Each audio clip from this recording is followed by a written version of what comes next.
ወንጌላዊ ዮሐንስ ነው። ኃይለ ቃሉንም የምናገኘው ዮሐንስ ወልደ ነጎድጓድ ተብሎ በስሙ በሚጠራው ጸሎተ ቅዳሴ ቁጥር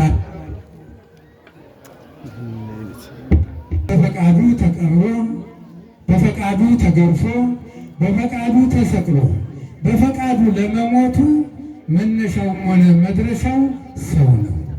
ምክንያቱ ሰው ነው። ከዚህ የተነሳ የመድኃኔ ዓለም ክርስቶስ ነገረ መስቀሉ፣ ነገረ ሞቱ፣ ነገረ ትንሣኤው በተነገረ ቁጥር የመጀመሪያው ሰው ታሪክ አብሮ ይነገራል፣ አብሮ ይተረካል።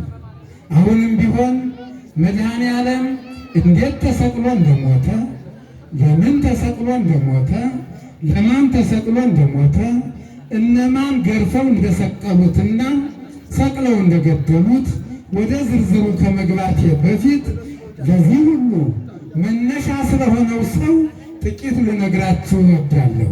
እናንተም በትዕግስት እንድትከታተሉኝ በትህትና ጠይቃችኋለሁ። የተከበራችሁና የተወደዳችሁ ምዕመናንና ምዕመናት እየሰማችሁ ነው። የመጀመሪያው ሰው አባታችን አዳም የፈጣሪውን ትእዛዝ ባለማክበሩ የፈጣሪውን ትእዛዝ በመተላለፉ ምክንያት በሰውና በእግዚአብሔር መካከል የነበረው ኅብረት ተቃውሶ ነበር። ከዚህ የተነሳ አባታችን አዳም ከፈጣሪው ሸሽቶ ቅጠል ውስጥ ተደብቆ ነበር። ወገኖች መቼም ሰው አይደለም ከፈጣሪው ሰው ከሰው ጋር ሲጣላ ብዙ ነገር ይቃወሳል፣ ብዙ ነገር ይበላሻል። አባታችን አዳም ከፈጣሪው በመጣላቱ ብዙ ነገር ተበላሽቶበታል። ያልተበላሸበት ነገር የለም። ከዚያ በፊት አልበል ጠጣን፣ አርድእ ብላን እያሉ ደጅ ሲጠኑት የነበሩት እንስሳት ሁሉ እምቢ አንታዘዝም አሉት። እንስሳቱ አራዊቱ ሁሉ አመፁበት። ሳይጎበኙት ውለው የማያድሩት የሰማይ መላእክትም ፊታቸውን አዞሩበት። በዚህ ጊዜ አባታችን አዳም እጅግ ተጨነቀ።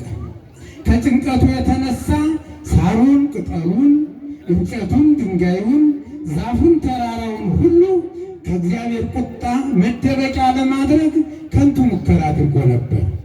ይህ ብቻ አይደለም፣ ላያድኑትና ላይጠብቁት ፍጥረታትን ሁሉ ተማጽኖ ነበር። ፍጥረታት ግን ከፈጣሪው ጋር የተጣላን ሰው ማዳንም ሆነ መጠበቅ መሸሸግም ሆነ መደበቅ አልቻሉም። ለፈጣሪያቸው ታማኞች ናቸውና። ወገኖች ሰው ከእግዚአብሔር ጋር ከተጣላ መደበቂያ ቦታ አይኖረውም። ሰው ከእግዚአብሔር ጋር ከተጣላ መሸሸጊያ ስፍራ አያገኝም። ሁሉም የእግዚአብሔር ነውና ሳሩ፣ ቅጠሉ፣ እንጨቱ፣ ድንጋዩ፣ ጋራው፣ ሸንተረሩ፣ ሜዳ ገደሉ፣ ሰማዩ፣ ምድሩ፣ ከርሰ ምድሩ ሁሉ የእግዚአብሔር ነው። የእግዚአብሔር ያልሆነ የለም። ስለዚህ ከእግዚአብሔር ተጣልተን ሮጠን እናምልጥ ብንል የምንሮጥበት ሜዳ የምንገባበት ቀዳዳ አይኖርም። ከእግዚአብሔር ተጣልተን ተደብቀን እናምልጥ ብንል የምንጠለልበት ቅጠል ተደብቀን የምናመልጥበት ገደል አይኖርም። ከእግዚአብሔር ተጣልተን እንሸፍት ብንል የምንመክትበት ጋሻ የምንገባበት ዋሻ አይኖርም። ሁሉም የእግዚአብሔር ናቸውና አሳልፈው ይሰጡናል። የተከበራችሁ ወገኖች እንደ ንስር ክንፍ ኖሮን ወደ ላይ ወደ ህዋ ብንበርም አቅማችን ፈቅዶ ወደ ታች ወደ ጥልቁ መውረድ ብንችልም ከእግዚአብሔር እይታ ውጭ መሆን አንችልም። ለዚህ ነው ልበ አምላክ ዳዊት በመዝሙር 138 በቁጥር 8 ላይ እመኒ አረጉ ውስተ ሰማይ ህየኒ አንተ ወመኒ ወረድኩ ውስተ ቀላይ ህየኒ ሀሎከ። ወደ ላይ ወደ ሰማይ በወጣም አንተ ነህ፣ ወደ ታች ወደ ጥልቁ በወርድም አንተ አለህ ያለ ለዚህ ነው ወገኖች። እውነት ነው። እግዚአብሔር የሌለበት ቦታ፣ እግዚአብሔር የሌለበት ስፍራ፣ እግዚአብሔር የሌለበት ሀገር፣ እግዚአብሔር የሌለበት ዓለም የለም። ስለዚህ አባታችን አዳም ከእናታችን ሔዋን ጋር ቅጠል ውስጥ ቢደበቅም ዛፍ ስር ቢጠለልም ጫካ ውስጥ ቢገባም ከእግዚአብሔር ተደብቆ ማምለጥ አልቻለም። ከእግዚአብሔር ተደብቆ ማምለጥ አይቻልምና ለእግዚአብሔር አይደለም ግዙፉ ሥጋችን ስናበጥር የረገፈችው ፀጉራችን አትጠፋበትም። የተከበራችሁና የተወደዳችሁ ወገኖች ያም ሆነ ይህ አባታችን አዳም ያቆዩት ግድ የለዎትም በኋላ ይረጫቸዋል። አባታችን አዳም አትብላ ያልኩህን ለምን በላህ የሚል ጥያቄ በቀረበለት ጊዜ ጌታ ሆይ አንተ ከኔ ጋር እንድትሆን የሰጠኸኝ ሴት እሷ ከዛፉ ቆርጣ ሰጠችኝና በላሁ በማለት የትዳር አጋሩን ብቻ ሳይሆን እግዚአብሔርን ጭምር በጥፋተኝነት እንዳቀረበ መጽሐፍ ቅዱሳዊ ምስክራችን ነው። ወገኖች ልብ በሉ። አባታችን አዳም ከተጠያቂነት ለማምለጥ ሲል ቀደም ሲል የሰራው ጥፋት ሳያንስ ተጨማሪ ስህተት ፈጸመ። አንተ የሰጠኸኝ ሴት ሰጠችኝና በላው ሲል እኮ አንተ የሰጠኸኝ ሴት አሳሳተችኝ ማለቱ እንደሆነ ግልጽ ነው። በሌላ አገላለጽ ደግሞ አንተ ይችን ሴት ባትሰጠኝ ኖሮ አልሳሳትም ነበር ማለቱ ነው። አምላካችን ግን መቼም ቢሆን መች የማይሳሳትና ሌላውንም የማያሳስት አምላክ ነው። ተጨማሪ ውሃ ሳይፈልግ ተጨማሪ አፈር ሳይፈልግ ሔዋንን ከራሱ ከአዳም ጎን ፈጥሮ ለአዳም የሰጠው ብቸኝነቱን አይቶ ነው። ቸርነቱ እስከዚህ ድረስ ነው። ስለዚህ እግዚአብሔር ሔዋንን ለአዳም የሰጠው ብቸኝነቱ ኑሮውን ጎደሎ ስለሚያደርግበት ኑሮ የተሟላ እንዲሆንለት እንጂ አሳስታ ከፈጣሪው እንድታጣለው አይደለም። እግዚአብሔር ሔዋንን ለአዳም የሰጠው ሐሳቡን እንድታቀልለት፣ ችግሩን እንድትጋራለት፣ በችግሩ ጊዜ ሁሉ ከጎኑ እንድትቆምለት እንጂ አሳስታ የተከለከለ ምግብ አብልታ ከገነት እንድታስወጣው አይደለም። እግዚአብሔር ሔዋንን ለአዳም የሰጠው ጓደኛ እንድትሆነው፣ ረዳት እንድትሆነው፣ አማካሪ እንድትሆነው እንጂ አሳስታ ጸጋውን አስገፍፋ እርቃኑን እንድታቆመው አይደለም። አባታችን አዳም ግን የራሱን ጥፋት ወደ እግዚአብሔር በመግፋት የራሱን ስህተት በሔዋን ወደ ሔዋን በማላቀቅ እግዚአብሔርን ለእግዚአብሔር ከሰሰ። የትዳር አጋሩንም ከማማት ደረሰ። የተከበራችሁና የተወደዳችሁ ወገኖች አባታችን አንተ የሰጠኝ ሴት ሰጠችኝና በላው ይበል እንጂ ሳያውቅ አይደለም የበላ፣ እያወቀ ነው የበላ። አትብላ ተብሎ ማስጠንቀቂያ ተሰጥቶት ነበር። በመሰረቱ የበላም ያበላም ከተጠያቂነት አይደለም።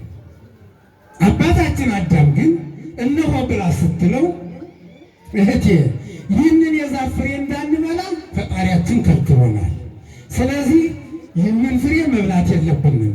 ይህንን ፍሬ ከበላን ከፈጣሪያችን እንጣላለን። ከፈጣሪያችን ከተጣላን ደግሞ ጸጋችንን እንገፈፋለን። ከፈጣሪያችን ከተጣላን የሞት ሞት እንሞታለን፣ ከገነት እንባረራለን። ስለዚህ ይህን የዛፍ ፍሬ አይደለም መብላት ማሽተት የለብንም ማለት ሲገባው እነሆ ብላ ስትለው ያለምንም ማቅማማት ከበላ ከቆረጠመ በኋላ ፈጣሪውን ማማረር የትዳር አጋሩንም ማማትና መወንጀል አልነበረበትም። የተከበራችሁና የተወደዳችሁ ምዕመናንና ምዕመናት እየሰማችሁ ነው። በዚያን ጊዜ የተተከሉ ብዙ ነገሮች አሉ። በዚያን ጊዜ የተተከሉ አሁንም ያሉ ወደፊትም በቀላሉ ሊወገዱ የማይችሉ ለመንፈሳዊ ሕይወታችን ግን እንቅፋትና መሰናክል የሆኑ ብዙ ነገሮች አሉ። ለምሳሌ እርስ በርስ መተማማት፣ እርስ በርስ መጎነጃጀል የተጀመረ በዚያን ጊዜ ነው። አሳማኝ ያልሆነ ምክንያት ይዞ መቅረብም የተጀመረ በዚያን ጊዜ ነው። ራስ አጥፍቶ ፈጣሪን ማማረርም የተጀመረ በዚያን ጊዜ ነው። በዚያን ጊዜ የተጀመረው እርስ በርስ መወነጃጀል፣ እርስ በርስ መተማማት አሁንም እንደቀጠለ ነው። አሳማኝ ያልሆነ ምክንያት ይዞ መቅረብም በዛው አልቀረም፣ አሁንም እንዳለ ነው። ራስ አጥፍቶ እነዚህንና እነዚህን የመሳሰሉ ምክንያቶችን ቢደረድሩም ከተጠያቂነት አላመለጡም። ያጠፉት ጥፋት፣ የሰሩት ኃጢአት የፍርድ ባለዕዳ አድርጓቸዋል። 5000 የሚችል ሞተ ነፍስ ማለት ሲሆን ክፉ ስራዋ ከእግዚአብሔር በራቀች ነፍስ ላይ ሊደርስ የሚችል ኩነኔና ለተኮነነች ነፍስ የተዘጋጀ ገሃነማዊ ኑሮ ማለት ነው። እንግዲህ በሁለቱ ሰዎች ላይ የተላለፈው ቅጣት ይህ ነበር ወገኖች። ቅጣቱ ግን በሁለቱ ሰዎች ብቻ ተወስኖ አልቀረም። በአዳም ዘሮች ላይ ሁሉ በዘር ሲተላለፍ ኖሯል። ከአዳም ዘሮች መካከል ይህ ቅጣት በዘር ያልተላለፈባት እመቤታችን ድንግል ማርያም ብቻ ናት። ደስ ይበላችሁ። ሌላው የአዳም ዘር ግን የዚህ ቅጣት ተጠቂ ነበር፣ ተቀጭ። ከሰው ውድቀት በፊት በገነት ሰፍኖ የነበረው ሰላምም ከገጸ ምድር ጠፋ። ይህ ብቻ አይደለም፣ የዚህ ዓለም ገዥ ሆኖ ተሹሞ የነበረው ሰውም ራሱን ለሰይጣን ተገዥ ከማድረጉም በላይ የሚገዛውን ዓለም ይዞ በሰይጣን ቁጥጥር ስር በመዋሉ ዓለማችንም ደም ጋር በሰይጣን ቁጥጥር ስር ዋለች። ወገኖች ሰይጣንም የዚህ ዓለም ገዥ ሆኖ ተሹሞ የነበረውን ሰው በቁጥጥሩ ስር ከዋለ በኋላ እሱ ራሱ የዚህ ዓለም ገዥ ተባለ። እኔ አይደለሁም ያልኩት፣ ወንጌላዊ ዮሐንስ ነው። ወንጌላዊ ዮሐንስ በምዕራፍ 12 በቁጥር 31 ላይ ሰይጣንን የዚህ ዓለም ገዥ ብሎታል። ይህን ዓለም እንደ ፈረስና በቅሎ ጋልቦ ስለነዳው የዚህ ዓለም ገዥ አለ። የተከበራችሁና የተወደዳችሁ ወገኖች፣ ሰይጣን ግን ይህን ማዕረግ ያገኘው በአዳም ስህተት፣ በአዳም ድክመት ነው። ሰይጣን በአባታችን አዳም ድክመት ይህን ማዕረግ ሲያገኝ፣ አባታችን አዳም ግን በኃጢአት ከወደቀበት ጊዜ ጀምሮ መንፈሳዊ ሕይወቱ በጨለማና በሞት ጥላ የተጋረደና የተከበበ ነበር። አባታችን አዳም ፈጣሪው ያዘዘውን ትቶ የሰይጣንን ምክር ከሰማበት ጊዜ ጀምሮ በእኛና በእግዚአብሔር መካከል የነበረው አንድነት ተቋረጠ። እንግዲህ ለዚህ ነው መድኃኔዓለም በፈቃዱ ነው። ይህን ታሪክ ለመቀየር ነው። ሞተ በፈቃዱ ወተቀብረ በስምረቱ፣ በፈቃዱ ሞተ ወዶ ተቀበረ ብሎ ቅዱስ ዮሐንስ እንደነገረን እንዳስተማረን በኃጢአት ምክንያት የተቋረጠውን በእኛና በእግዚአብሔር መካከል የነበረውን አንድነት በተዘምዶውና በቤዛነቱ ለማደስ መድኃኔዓለም በፈቃዱ ሞተ። ከፈጣሪው ጋር ተጣልቶ ሰላሙን አጥቶ የነበረውን ዮሐንስ እንደነገረን እኛን ከጨለማ ወደ ብርሃን፣ ከኃጢአት ወደ ጽድቅ፣ ከሞት ወደ ሕይወት፣ ከሲኦል ወደ ገነት ለማሸጋገር መድኃኔዓለም በፈቃዱ ሞተ። የተዋረድነውን ሊያከብር የጨለማውን ገዥ ዲያብሎስን ደግሞ ከስልጣኑ ሊሽር መድኃኔዓለም ሊቀድስ መድኃኔዓለም በፈቃዱ ሞተ። ከተያዝንበት የኃጢአት ባርነት፣ ከታሰርንበት የበደል ምርኮ፣ ከተያዝንበት የበደል ምርኮ፣ ከተጋዝንበት የጨለማ ግዞት ነፃ ለማውጣት መድኃኔዓለም በፈቃዱ ሞተ። ክብርና ምስጋና ለእርሱ ይሁን። ይህ ብቻ አይደለም ወገኖች፣ እኛን የዘመናት እስረኞቹን ከሞት ሰንሰለት ለመፍታት፣ ከሲኦል እስር ቤት ለማውጣት መድኃኔዓለም በፈቃዱ ብዙ ዘመናት ሲሰቃይ የነበረ ዘረ አዳምን ለማስደሰት መድኃኔዓለም በፈቃዱ ሞተ። በአዳም ስህተት፣ በአይሁድ ግፊት፣ በተድበሰበሰ የጲላጦስ ፍርድ መድኃኔዓለም ተሰቅሎ ሞተ። ክብርና ምስጋና ለእርሱ ይሁን። የተከበራችሁና የተወደዳችሁ መድኃኔዓለም በደሙ የገዛችሁ የመድኃኔዓለም ቤተሰቦች እየተከታተላችሁ ነው? አዎ፣ ቅድመ ዓለም የነበረው ዓለምን የፈጠረው አሁንም በመካከላችን ያለው ወደፊትም ዓለምን አሳልፎ ለዘላለም የሚኖረው የእግዚአብሔር ልጅ እግዚአብሔር የድንግል ማርያም ልጅ ኢየሱስ ክርስቶስ በፈቃዱ የሞተ እኛን ከሞት ለማዳን ነው። ሰማይን በስንዝሩ የለካው፣ ተራሮችንና ኮረብቶችን በሚዛን የመዘነው፣ ነፋስን በእጁ የጨበጠው፣ ሰውን ከአፈር የፈጠረው ውቅያኖስን በፍኙ የሰፈረው ዓለምን በሁለት ጣቶቹ ያንጠለጠለው አምላክ በፈቃዱ የሞተ እኛን ከሞት ለማዳን ነው። ኧረ ስንቱ በኃጢአት ምክንያት ከሰለጠነብን ሞት፣ መሬት ጋር ከቀላቀለን ሞት፣ መታሰቢያችንን ለማጥፋት እጅግራችንን አስሮ ወደ መቃብር ካወረደን ሞት ያዳነን መድኃኔዓለም በፈቃዱ ሞቶ ነው።